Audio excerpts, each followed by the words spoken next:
ओम श्री गणेशाय नमः। जय श्री गणेश। प्रिय श्रोताओं, आप सभी को कृष्ण पिंगल संकष्टी चतुर्थी की हार्दिक शुभकामनाएं। आप सभी पर विघ्न विनायक भगवान श्री गणेश की कृपा सदा सर्वदा बनी रहे। आज सुनेंगे आषाढ़ संकष्टी चतुर्थी व्रत कथा। तो प्रेम से बोलिए गौरी पुत्र गणेश की जय। जय श्री गणेश। प्रिय श्रोताओं, आषाढ़ मास की कृष्ण पक्ष की चतुर्थी तिथि को कृष्ण पिंगल संकष्टी चतुर्थी व्रत कहा जाता है। इस दिन विघ्न विनायक भगवान श्री गणेश की विधि विधान से पूजा आराधना की जाती है, व्रत रखा जाता है और चंद्रोदय होने पर चंद्रदेव को अर्घ देके व्रत संपन्न किया जाता है। इस दिन भगवान गणेश को फूल, अक्षत, द्रोणी, चंदन से पूजा की जाती है। मौसमी फल और मिष्ठान का भोग लगाया जाता है। इसके साथ ही जनेऊ और दुर्वा भी अर्पित की जाती है। तत्पश्चात संकष्टी चतुर्थी की व्रत कथा सुनने के पश्चात आरती करके पूजा संपन्न की जाती है और चंद्रोदय होने पर चंद्रदेव को अर्घ देके व्रत पूरा किया जाता है। उसके बाद प्रसाद ग्रहण करके व्रत खोला जाता है। माना जाता है कि यह व्रत रखने से सभी विघ्न दूर हो जाते हैं और पुत्र की लंबी आयु होती है और लंबे समय से आ रही घर में बाधाएं दूर हो जाती है। तो आइए आज पूरी श्रद्धा और भक्ति के साथ विघ्न विनायक भगवान श्री गणेश को स्मरण करते हुए सुनते हैं कृष्ण पिंगल संकष्टी चतुर्थी व्रत कथा। कथा शुरू करने से पहले इस वीडियो को लाइक करके कमेंट बॉक्स में जय श्री गणेश अवश्य लिखें। आषाढ़ संकष्टी चतुर्थी व्रत कथा के अनुसार एक बार की बात है, माता पार्वती ने अपने पुत्र भगवान श्री गणेश से पूछा, हे पुत्र, आषाढ़ कृष्ण पक्ष संकष्टी चतुर्थी को किस नाम से बुलाया जाता है?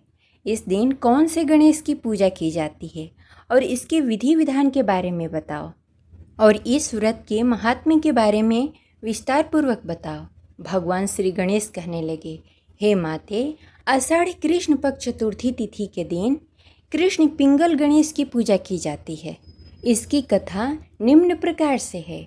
इसकी कथा मैं विस्तार पूर्वक कहता हूँ, आप ध्यान पूर्वक सुनिए। हे माते, द्वापर युग में महेशमती नगरी में महिजीत नामक राजा राज्य करता था। वह बड़ा ही पुण्यशील और प्रतापी राजा था। वह अपनी प्रजा को पुत्र के समान मानता था, किंतु संतान विहीन होने के कारण उसे राज्य महल का वैभव अच्छा नहीं लगता था। वेदों में निसंतान का जीवन व्यर्थ माना गया है। यदि संतान विहीन व्यक्ति अपने पितरों को जल दान देता है, उसके पितृगण उस जल को गर्म जल के रूप में ग्रहण करते हैं। इसी कारण राजा हमेशा परेशान रहता था। उसके पुत्र प्राप्ति के लिए बहुत से दान, यज्ञ आदि कार्य किए थे, फिर भी राजा को पुत्र उत्पत्ति नहीं हुई। जवानी ढल गई और बुढ़ापा आ गया, किंतु वंश वृद्धि नहीं हुई। तदुपरांत राजा ने विद्वान ब्राह्मणों और प्रजाजनों के संदर्भ में परामर्श रखा। राजा ने कहा कि हे ब्राह्मणों तथा प्रजाजनों, हम तो संतानहीन हैं। अब मेरी क्या गलती है? मैंने जीवन में किंचित भी पाप कर्म नहीं किए। मैंने कभी अत्याचार करके धन संग्रह नहीं किया। मैंने तो सदैव प्रजा को पुत्रवत पालन किया तथा धर्माचरण द्वारा ही पृथ्वी शासन किया। मैंने चोर डाकुओं को दंडित किया। इष्ट मित्रों के भोजन का व्यवस्था किया। गौ और ब्राह्मणों का हित चिंतन करते हुए शिष्ट पुरुषों का आदर सत्कार किया। फिर भी मुझे अब तक पुत्र नहीं प्राप्त हुआ। क्या कारण है, आप ही हमें बताओ। विद्वान ब्राह्मणों ने कहा कि हे राजन, हम लोग ऐसा ही प्रयत्न करेंगे जिससे आपको वंश वृद्धि हो। इस प्रकार कह के सब लोग सोचने लगे। सारी प्रजा राजा के मनोरथ को सिद्ध करने के लिए ब्राह्मणों के साथ वन में चल गए। वन में उन लोगों ने एक श्रेष्ठ मुनि का दर्शन किया। वे मुनिराज निराहार रहकर तपस्या में लीन थे। ब्रह्मा जी के समान आत्मजीत, क्रोधजीत तथा सनातन पुरुषों में संपूर्ण वेद विशारद एवं अनेक ब्रह्म ज्ञान संपन्न थे। वे महात्मा थे। उनका नाम लोमस ऋषि था। प्रत्येक कल्पात में उनके एक एक रोम पतित होते थे, इसलिए उनका नाम लोमस ऋषि पड़ गया। ऐसे त्रिकालदर्शी महर्षि लोमस के उन लोगों ने दर्शन किए। सब लोग उन तेजस्वी मुनि के पास गए और उचित समय देखकर उन्हें प्रणाम किया। मुनि के दर्शन से सभी लोग प्रसन्न होकर परस्पर कहने लगे, हम लोगों के सौभाग्य से ही ऐसे मुनि के दर्शन हुए हैं। उनके उपदेश से हम सभी का मंगल होगा। ऐसा निश्चय करके उन लोगों ने मुनिराज से कहा, हे ब्रह्म ऋषि, हम लोगों के दुख का कारण सुनिए। अपने संदेह के निवारण के लिए हम लोग आपके पास आए हैं। हे भगवान, आप कोई उपाय बताएं।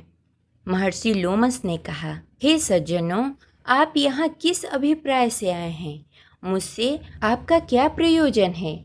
स्पष्ट रूप से कहिए, मैं आपके सभी संदेहों का निवारण करूँगा। प्रजाजनों ने उत्तर दिया, हे मुनिवर, हम महेशमती नगरी से आए हैं। हमारे राजा का नाम महिजीत है। वह राजा ब्राह्मणों के रक्षक, धर्मपरायण और दानवीर, सूरवीर एवं मधुरभाषी हैं। उस राजा ने हम लोगों का पालन पोषण किया है, परंतु ऐसे राजा को आज तक संतान प्राप्ति नहीं हुई। हे भगवान, माता पिता तो केवल जन्मदाता ही होते हैं, किंतु राजा ही वास्तव में पोषण एवं संवर्धक होता है। उसी राजा के निमित्त हम लोग ऐसे गहन वन में आए हैं। हे महर्षि, आप कोई ऐसी व्यक्ति बताइए जिससे राजा को पुत्र रत्न प्राप्त हो, क्योंकि ऐसे गुणवान राजा को कोई पुत्र न हो, यह बड़े ही दुर्लभ की बात है। हम लोग परस्पर विचार विमर्श करके इस गहन वन में आए हैं। उनके सौभाग्य से ही हम लोगों ने आपका दर्शन किया है। हे मुनिवर, किस व्रत, दान और पूजन से राजा को पुत्र रत्न प्राप्त होगा? आप कृपा कह के हमसे बताइए। प्रजाजन की बात सुनकर महर्षि लोमस ने कहा, हे सज्जनों, आप लोग धन्य पुरुष हैं।